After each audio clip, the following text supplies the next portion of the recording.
Now we're going to talk about Ptolemy's theorem. Ptolemy's theorem states that given a convex quadrilateral ABCD inscribed in a circle, AD times BC plus AB times CD is equal to AC times BD. What this means is that when you're given a convex quadrilateral inscribed in a circle, we have the product of the pairs of opposite sides, so AD times BC, added together plus AB times CD is going to be equivalent to the product of the diagonals, in our case AC times BD. This is a diagram just to help explain. Now to start the proof, we're going to pick a point M on this line segment and chord BD. We're going to pick the point M such that the measure of the angle BCM is going to be equivalent to the measure of the angle ACD. So if these two angles are equivalent, then that is our point M.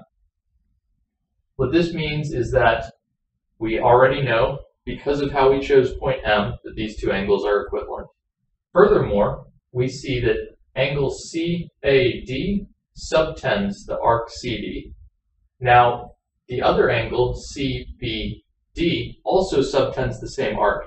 As Luning mentioned earlier, that means that those two angles are equivalent. So we have angle CAD is equal to angle CBM. As Luning and Jonathan also mentioned, because two angles of two triangles are equal, we have similarity. So triangle DCA is similar to triangle MCB. As Jonathan mentioned earlier, because we have two similar triangles, we have these ratios right here being equivalent. BC over BM is equal to AC over AD. This just follows from the similarity. Because of this, we can rewrite it and just cross multiply and get BC times AD is equal to BM times AC, as you see over here. Finally, we're going to look at other triangles in this picture, and we see that angle DCM is equal to angle ACB.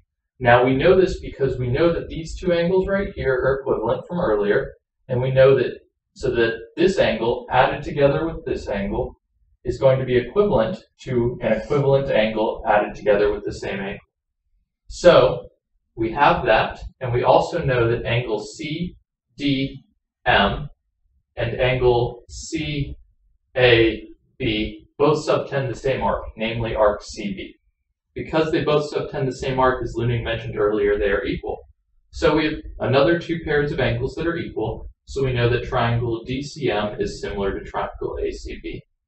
Because of that, as Jonathan mentioned, just like previously, we have two pairs of ratios that are equivalent, namely DC over DM is equal to AC over AD. Cross multiplying, we rewrite it as AB times CD is equal to AC times DM. Finally, adding together these two that we got, we get that this big equation, AD times BC plus AB times CD is equal to AC times BM plus AC times DM, as I've written over here. Now, rewriting this second equation, we're going to get that AD times BC plus AB times CD is equal to AC times BM plus MD. All we did was undistribute this right here.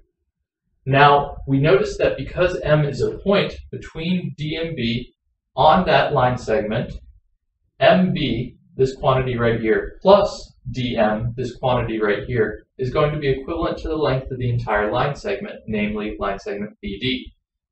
Therefore, we can rewrite this BM plus MD as BD, finally giving us the answer we wanted, namely AD times BC plus AB times CD is equal to AC times BD, which is what was stated and what we wanted to prove, so we're done.